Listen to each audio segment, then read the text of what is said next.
Ladies and gentlemen, thank you. It's my great pleasure to welcome you here to the 6th University of Auckland Business School Entrepreneurs Challenge. It's pleasing to see that the challenge continues to be embraced by business and New Zealand's entrepreneurial community. I'd like to acknowledge the ongoing support of our challenge partners, AJ Park, BNZ, the Icehouse, NZTE, the Herald and Simpson Grierson. And I'd also particularly like to acknowledge this evening KPMG, who this year join our partner ranks. It's a real pleasure to have Ian Thursfield and a large number of his team here with us tonight. Welcome, guys. Greg Cross joined the business school last year as our Sir John Logan Campbell Executive in Residence, and he's chair of our Entrepreneurs Challenge Investment Committee. Greg is going to be hosting our panel discussion here tonight. He has a track record of growing international companies, has experience in New Zealand, the United States and Asia, and is currently chair, CEO and co-founder of By Proxy, known to many of you, I'm sure, one of the world's leading wireless power companies. Last year, we fell victim to By Proxy's success as Greg was about to do his first gig for us. He was immediately called away by Samsung to sign on the dotted line. I couldn't get him to stay in New Zealand, apparently. This year, we're delighted he's here instead of in Korea. However, it's lessons about business from another successful entrepreneur that we're going to hear about first this evening. Many of you will have seen the articles in the Herald or caught the John Campbell interview with our keynote speaker tonight, Dr. Michelle Dickinson. Michelle has returned from 10 wonderful days with Sir Richard Branson on his private retreat, Necker Island. Michelle's with our engineering faculty, and she runs New Zealand's only nanomechanical testing laboratory.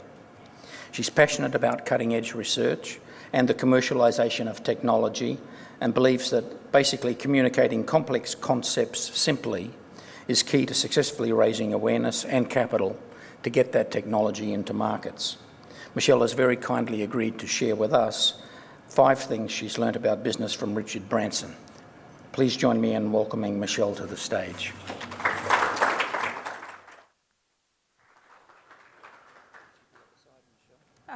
So I'm still glowing. I've been home for a week. And this tan didn't come from this weather, just to let you know. And I'm incredibly privileged to be here to share some of the stories that I learned while I was away. Because I'm just a small town girl from the west of Auckland who has spent a magical 8 days with Richard on his island in the sunshine and just learning so much from him. And so here are my 5 lessons that I would love to share with you today. However, let me just set the scene. So we live in New Zealand. We know it's far away from pretty much everything. 5 flights and about 32 hours later, I get off a 6-seater Cessna on a little island in the British Virgin Islands called Tortola, where I'm greeted by Richard's boat. So I get on this boat, and I'm driven, or I guess taken on this boat for 40 minutes to what seems like the middle of nowhere ocean. And I'm like, how long is this gonna last? I haven't washed in 2 days.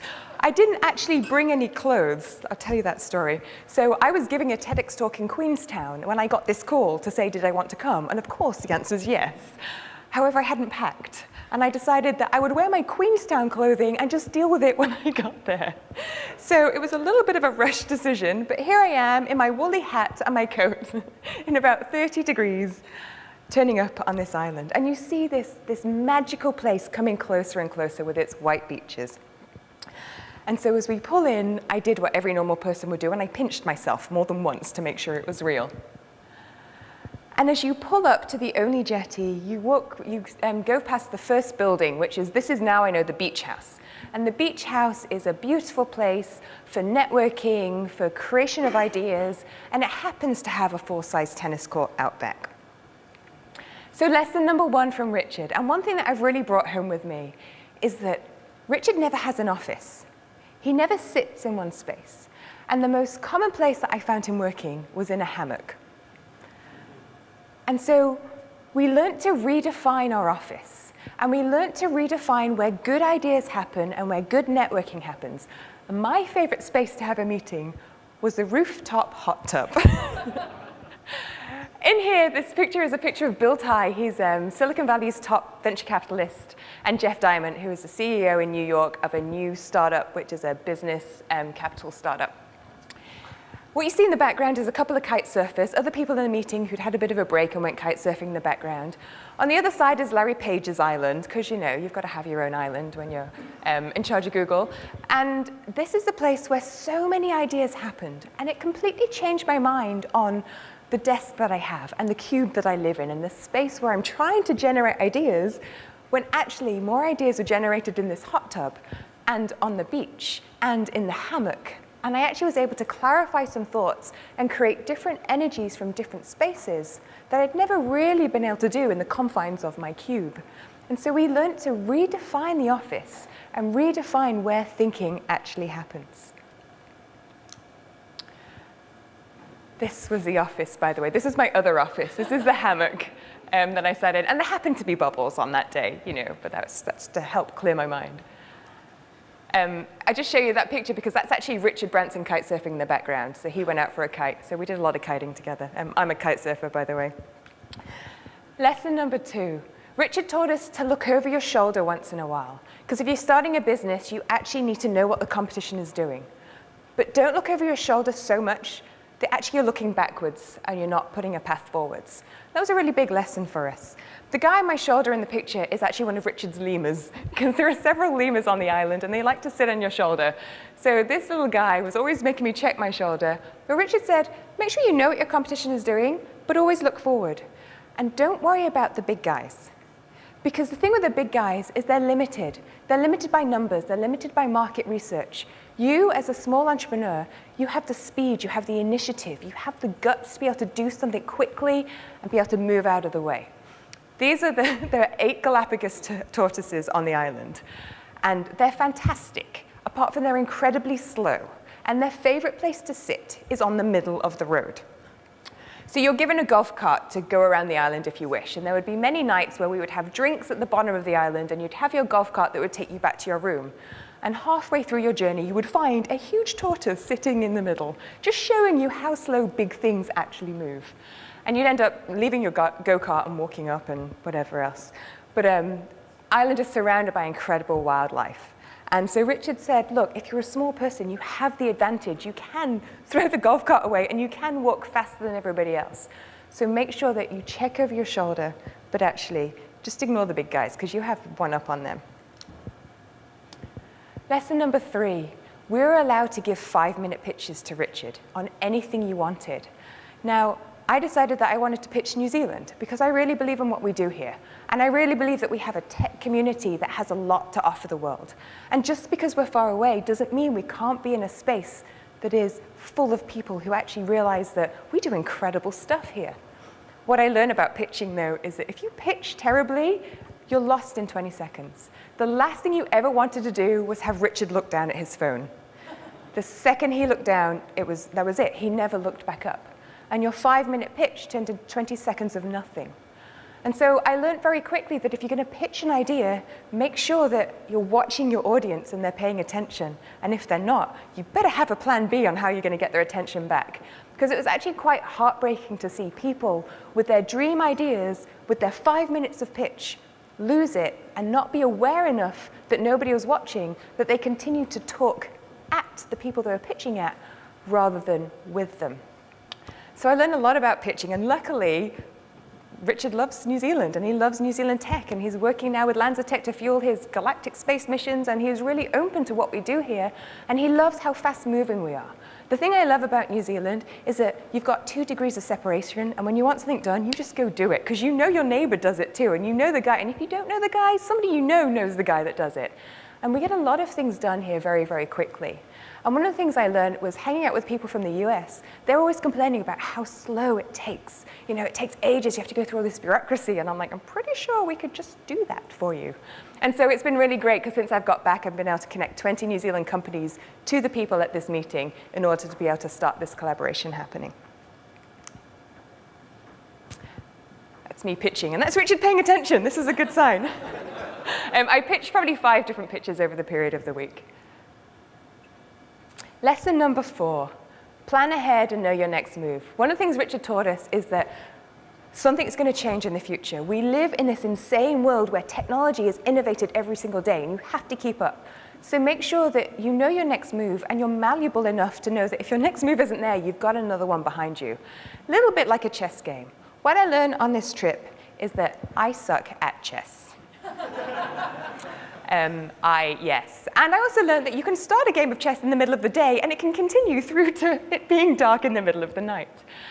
So plan ahead, make sure you know your moves. And Richard taught me that he's always one step ahead of me on the chessboard and one step ahead of me in business, probably.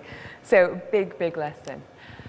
And number 5, take time to regroup, reflect, and be thankful. At the end of our trip, we actually all came together and we had a big photo album of the things we'd learned, the meetings we had. We had a big brainstorm of what we were going to take forward from this group meeting.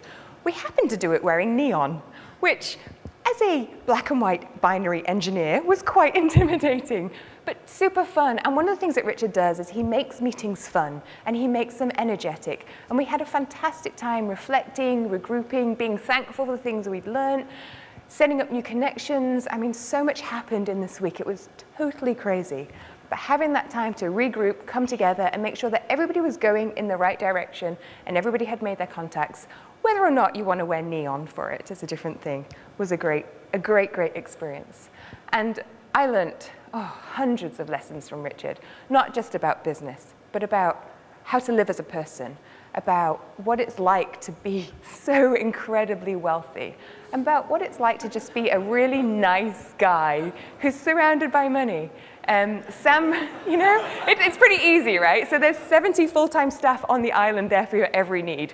Little secret, you know, if you want a massage, you just call the masseuse. If you want to take a nap, there's a person who'll come and wake you up gently after you finish napping. They know your favorite drink, they know what you like to do, and it's already there for you before you've even thought of it. It was paradise. But I also learned that Sam, Richard's son, came out for our last couple of days. And I learned that you can have incredible people around you. And Sam was just an incredible person. And Richard, too, taught me so many valuable lessons on life and how your energy can affect other people's. And how you can have all the money in the world and still just be a nice guy. And so with that, I just want to say thank you to all the people who made this happen. Because I'm a small-town girl from West Auckland, and when you get this call and you realize how much it's going to cost to fly to a certain place, I did what I know best, which is I reached out to people in New Zealand and I said, I think this is really good for us. Will you help me go? And so a bunch of people stood by me. And so I'd like to thank these people who actually, including Greg's over there, who said, yeah, you know what, I'll chip in. Let's get you flying over there and let's do this now, because I had 24 hours to get there. And so this happened because New Zealand pulled together for me, and hopefully now I can bring this story back to New Zealand. Thank you.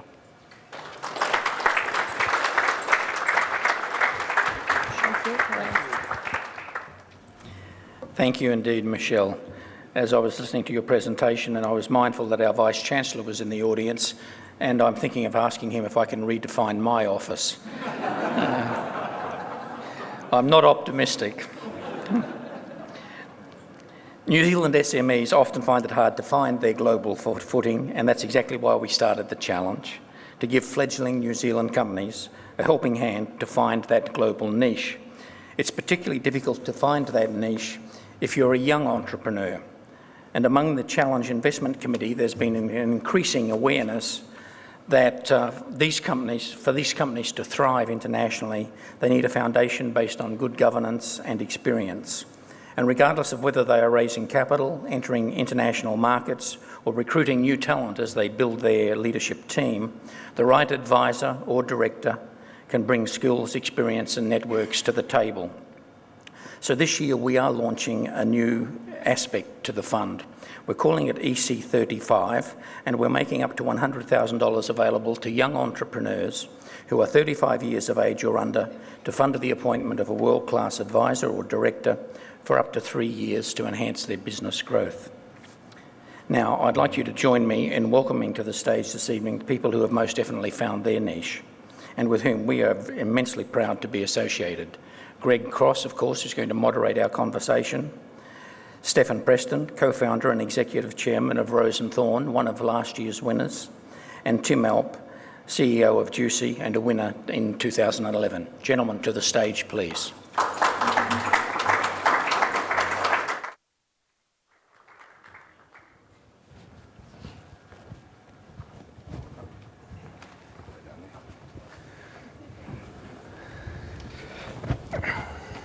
Good evening.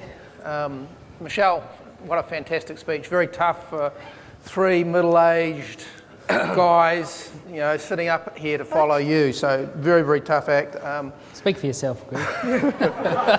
I have the pleasure of sharing the stage this evening with the two most boring entrepreneurs in New Zealand. Boring because I know exactly what they're going to be wearing every single day of the year. You're right. Stefan is well known for his black shirts. For a creative person, a person in the fashion industry, black is his colour. And Tim, who I deal with on a number of things, you can always be sure will be completely branded in lime green. So welcome along to Stefan and Tim. So going to start with Tim because it's a couple of years since you won the challenge, Tim.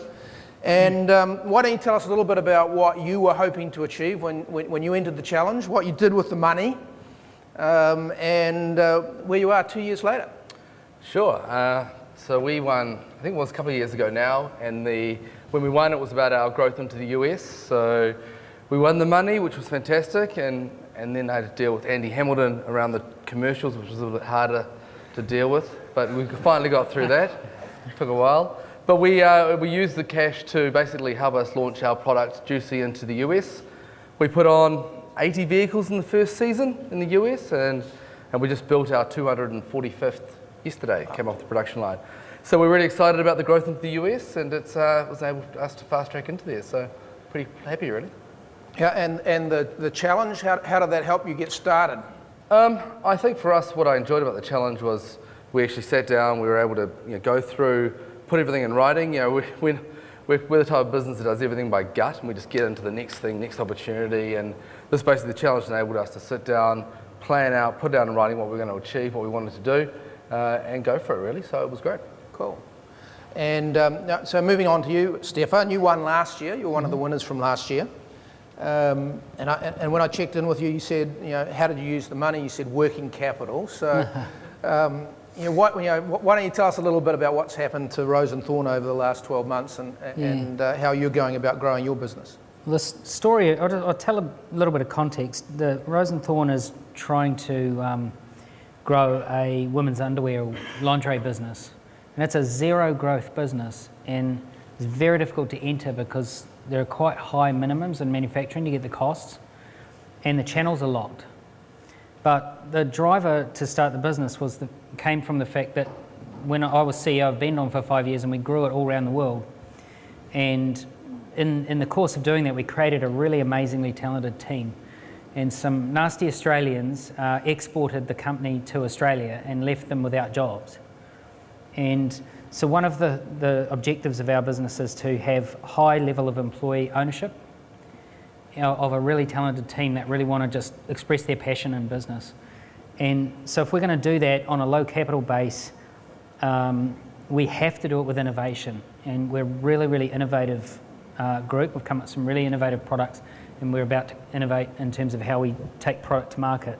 But what the EC funds did for us is bridged a really important gap. It allowed us to raise money later, and by doing that later, we'd already nailed our big Australian distribution channel and retail relationship over there, which obviously it gave us the opportunity to raise the money which we're doing at the moment at a higher valuation than we could have a year ago. And that means a lot when your objective is employee ownership and they don't have a lot of capital. So it's really enabled the whole concept to actually exist in reality. Cool. So Tim's well into the US. What are the key markets for you in the US, and what have you learnt from that experience, Tim? I had to laugh when Michelle mentioned before, how difficult the Americans find doing things and how long it takes. I mean, it took us 6 months to get a business license. It took us 5 months to get a bank account. So it's painful, and then you're dealing with basically every state has its own rules, and we nearly got shut down 2 weeks ago because we didn't have workers' comp in Vegas. I didn't even know you needed workers' comp in Vegas, but apparently you do. So it's those sort of things that we take for granted here. Just don't, you just have to go constantly coming up against these barriers. But they are barriers that are probably barriers to entry, really. And we've been blown away by, our product is as you guys probably know, is little mini RVs, and everything in the US is massive, and we've created this sort of unique, very bright branded vehicles running around California and created a huge PR and buzz, and it's been fantastic. And we've had New York Times, Chicago Tribune, KTLA, all these major big networks have featured us, which has been awesome. So yeah, it's been amazing, but the US does come with challenges, but I think once you get through that, it's great. I think probably the hardest thing for us is ongoing capital, and that's why the Entrepreneurs Challenge was a great way for us to kick off. But when you have no track history over there, it's really hard to get sort of momentum there. But we are getting it, and yeah, we finally got local funding, which is great. Cool. And Stefan, sounds like the big step for you is into Australia. How's that going for you? Yeah, we did a trial shipment we're focusing initially on the plus size apparel channel, which is a totally atypical channel for lingerie, but it's a group of women who have been very much underserved by lingerie.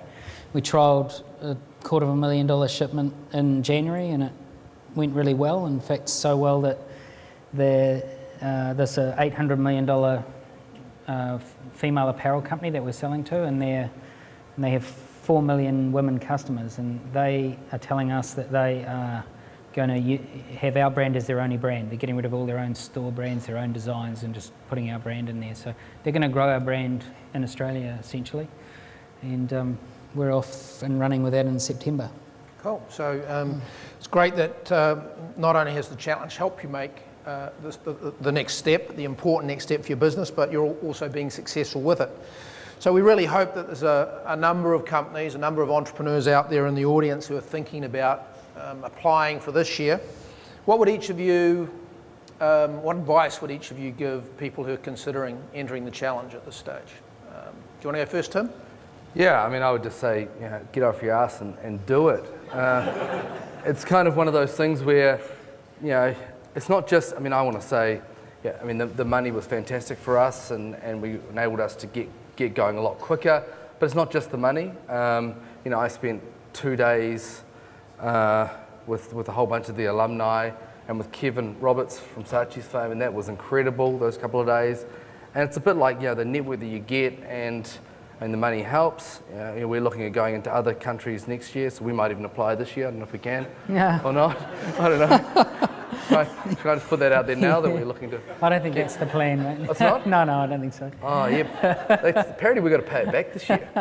I was like, I didn't read that in the Andy Hamilton fine print. Yeah, we know where you hang out in Vegas as well, Tim, so there's no hiding. No hiding at all. No, I just say, look, get into it, go for it. You get great publicity from it, and let's not laugh about the fact that any publicity, if it gets you more brand exposure out there and gets other people interested in your product, just go for it. There's actually nothing to lose. So, yeah, just advocate for it hugely.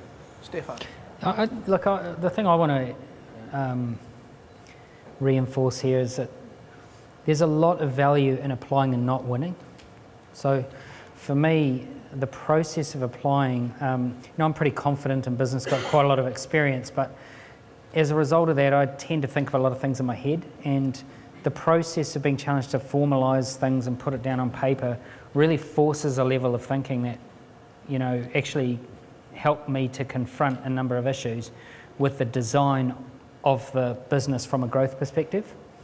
And it involves presenting and getting asked difficult questions, and I think that laid a foundation for the business, which I think has matured my thinking and really helped, for example, at the moment where we are doing our first external capital raise and bringing professional directors onto our board. And I've just been through a process of probably 6 or 8 weeks of full-on thinking about shareholder agreements and constitutions and all the rest of it. And I think the maturity of the thinking that's possible in that is much greater as a result of the application. So, the money's one thing, but actually, successful entrepreneurship is about being at the frontier and learning all the time in areas you're not confident on or haven't been in before. And experiences like this, they put you at the frontier in a controlled frame. So I think it's really, really valuable whether you win or not. So I'd really encourage you, even if you don't feel well prepared, just to do it and learn from the process, and then try next year and win it the next year. Quite good to win though. It's good, right? What's that? It's a good process to go through. Yeah, it's good to win, obviously. Good to win. Yeah. Cool. Well, thanks, guys. Michelle talked a little bit about selling New Zealand and New Zealand entrepreneurship on the international stage. You're both doing stuff offshore. Is it an advantage or a disadvantage coming from New Zealand when you're dealing with red tape in America, or just trying to beat back the Australians?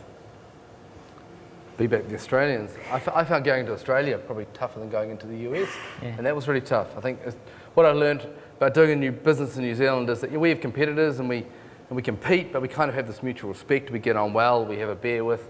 When we went to Australia, it was just the most dog-eat-dog environment to ever go into. They hated us. We still get told that we're this and we're that and everything else, and so I think it does harden you up. And so going into the US, we were kind of anticipating that. We didn't get it. The bureaucracy was a bit hard to get our heads around, but I think it's probably an advantage. It's easy to do stuff in New Zealand. We can do stuff very quickly. We can trial stuff, and if it works here, then we can then take it to these mass markets, which is really exciting. So it's an advantage from my book.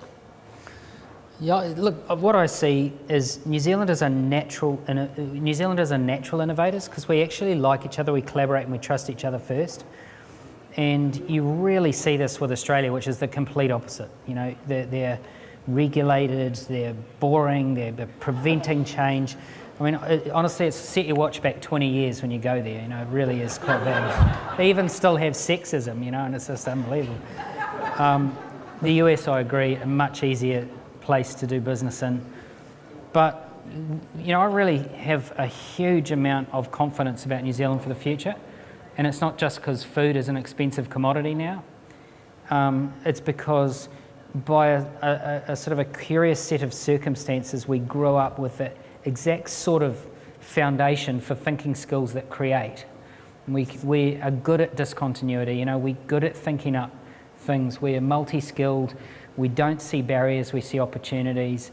That is actually quite different to bigger countries around us. And now we don't have the disadvantage of distance because the internet was invented, right? So it's just the greatest time for New Zealand.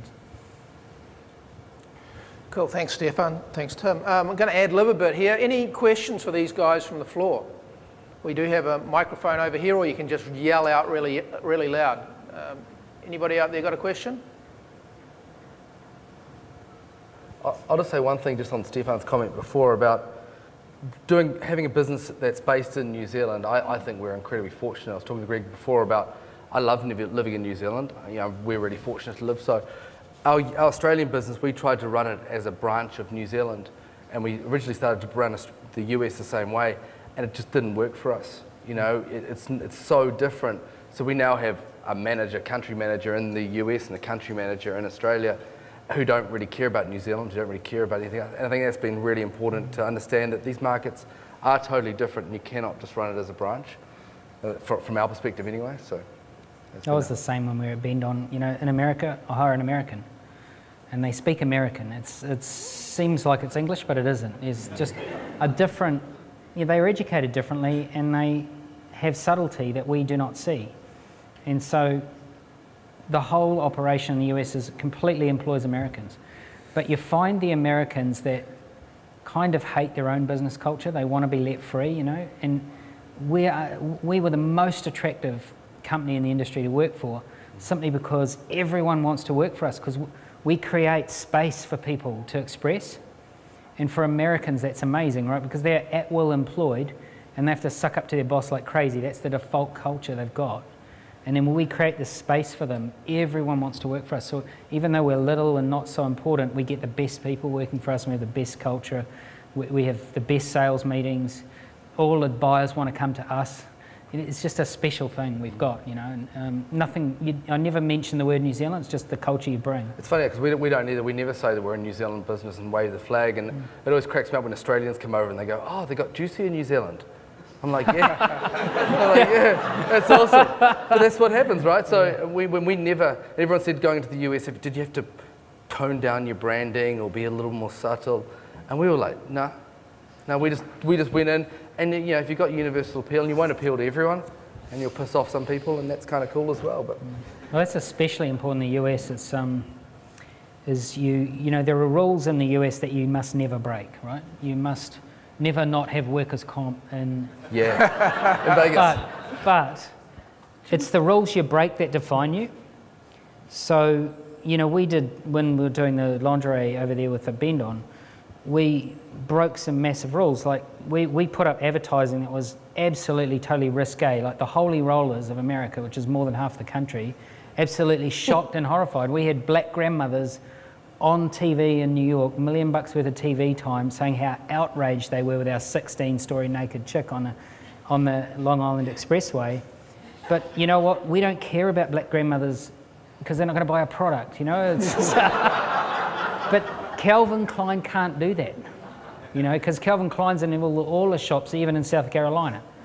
So you can just do quite outrageous things as long as you break the right rules. You can stand out, you know, it's kind of, people laugh when I say this sometimes, but it's Al-Qaeda versus the US Army, you know?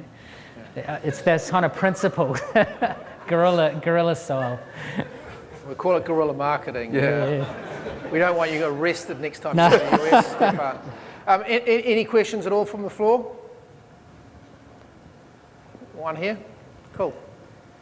Yeah, just got a question around, you guys talk about the US market quite a lot. Why not the Asian or European markets? Like, what had you guys go for the US market first? Probably Tim, I suppose.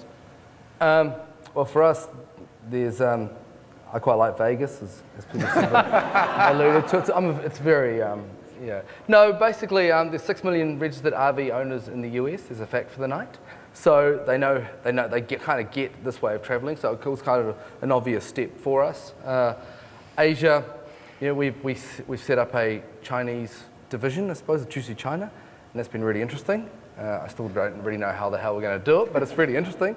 But Europe is definitely the next port of call on the Juicy Express, and we're really excited about it. We've got an office in London now, one in Germany, and we want to be operational on the road there soon. And do you find, is the European market more difficult to crack into? Have you guys had compared the two? Just further away, to be honest. Like it's I suppose just ticking off the stuff that you kind of got to make sure that you're home. For us, we've got the backyards all sorted, and as I sort of mentioned to you, Australia has grown really, really fast for us, and we've done some things poorly as well. So we're kind of like taking all those lessons and then adopting it into that market. So yeah, it's just a matter of time and funding. So whoever's keen. Cool, thanks. Pass the hat. I'll just say another thing on market selection is, you know, you do your market selection based on parameters that work for your business. And, you know, it just so happens for us that the parameters work for us with the US, but they don't work for us for Asia. Like, you know, Asian bodies are different, and you would have to redesign the product, and their distribution channels are different, and there's a different language. So there's just more barriers to success. But And I'd put just comment on Power by Proxy and put a little different spin. Asia is a very important market for us in the consumer electronics industry with our wireless power solutions. So all of the big, most of the big consumer electronics companies now are in Korea, in Taiwan, and China. But we didn't go directly to those markets. We actually went via the US. We went via Silicon Valley. You know, why? Because when those companies want to buy the best technology in the world, they don't come to New Zealand, they go to Silicon Valley. So, you know, you really do not just have to look at what markets you target, but the path you follow to get to those markets as well. Any other questions from the floor? I've got one more question myself for these guys, but if there's no more questions from the floor. So I like to think of life, career, business in 10-year blocks. So I'd just like you guys to think, and give us a view as to where you might be, where your business might be, some of the things that you want to achieve over the next 10 years. I got time to process Okay, this. right. 10 years of my life? Yeah. I'm very interested in innovation. So Rose and Thorn is one project I'm involved in. We've got another company that's growing like crazy and doing really well, and I've got directorships and shareholdings in other businesses as well. And what knits it all together is this idea of how you disrupt systematically. And so I'm developing intellectual property around that and sharing it with other companies in different formats and different ways. And I don't really see this as a destination, I just enjoy the journey. Okay, cool. You had a chance to think now, Tim. Good answer, though. Yeah, it was. I like it. Pressure's on. I should replicate that. That's an awesome answer. The journey. For me, we do look ahead. We're getting better at looking ahead. And so, it sounds really corny and cheesy to say it, but we kind of want to juicify the world, you know? Yeah, We're just wanting to go to the next, we want people to experience our products. We're now increasing our accommodation offering, both in Auckland now into Christchurch, and we're keen to spread that across out into different destinations and locations. We're very keen, obviously I mentioned before, to head up into Europe and put our product up into there. I just love what we do, and I couldn't imagine, it's funny, you know, I've got a couple of little directorships that I'm involved in, but I can't imagine my life without this incredible business that we're creating and these incredible people, 250 odd people that are surround me every day. So for us, it's just about continuing to grow and continuing to have real focus on growth, and the hardest thing at the moment is saying no. I'm hopeless at saying no. People come up to me constantly and say, oh, you should get involved in gyms. I'm like, fuck, I love gyms. I could do gyms. I reckon I could do gyms better than anyone else could do gyms, and we could do this, and so we are looking at doing a gym. But so I'm really keen to find other opportunities and other ways in which you can use technology and next generation marketing and everything else to improve the customer experience, which again probably sounds a bit cheesy and corny, but that's kind of what we want to do. And our customers are just so passionate about their brand. And social media is a really funny thing because it's a good and a bad thing. And if you don't get it right, they criticise you. But then you find all your customers start defending you. It's the most incredible thing, and they take it so personally. So, yeah, I just want to continue to keep doing what we're doing. And cool. Yeah, who knows where it's going to end up, but it's going to be a great journey. Cool. So we'll check in and see how progress goes on your journey, Tim. I just wanted to wrap up. The challenge is in its 6th year. As Greg has mentioned, we're trying some different things this year. We're trying to put together a program which is attractive to young entrepreneurs. In terms of the EC35, we're still hopeful that we might be able to do something with the new capital raising programs that are just going through the FMA, which will enable Kickstarter-like programs to exist here in New Zealand. So we are looking to do different things. I met with Charles Bidwell, who helped us and launched this challenge a few weeks ago. It was hugely inspirational to spend some time with him.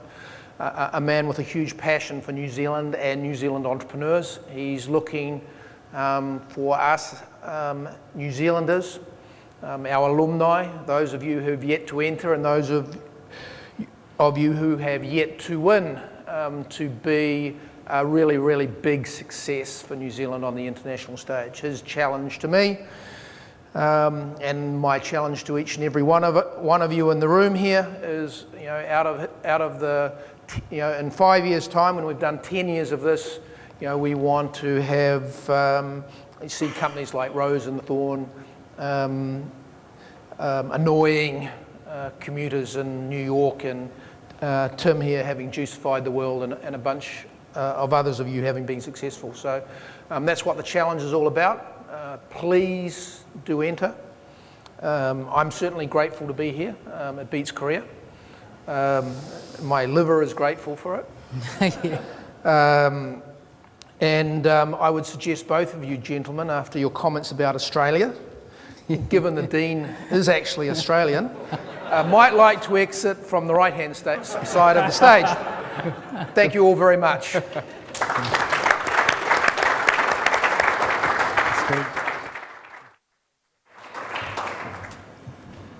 Well, that's the formalities, ladies and gentlemen. Greg beat me to the punch. I was going to suggest that the first thing I should be doing is apologising to any Australians in the audience. Fortunately, I'm nearly a New Zealander, so I've been here 6 years now, so that I think I'm heading in the right trajectory. Ladies and gentlemen, there is a website. Applications close July 28th. We would love to hear from you, and we've already heard from some of you in the room. Continue to enjoy the evening, network, and we look forward to seeing you later on in the process. Thank you.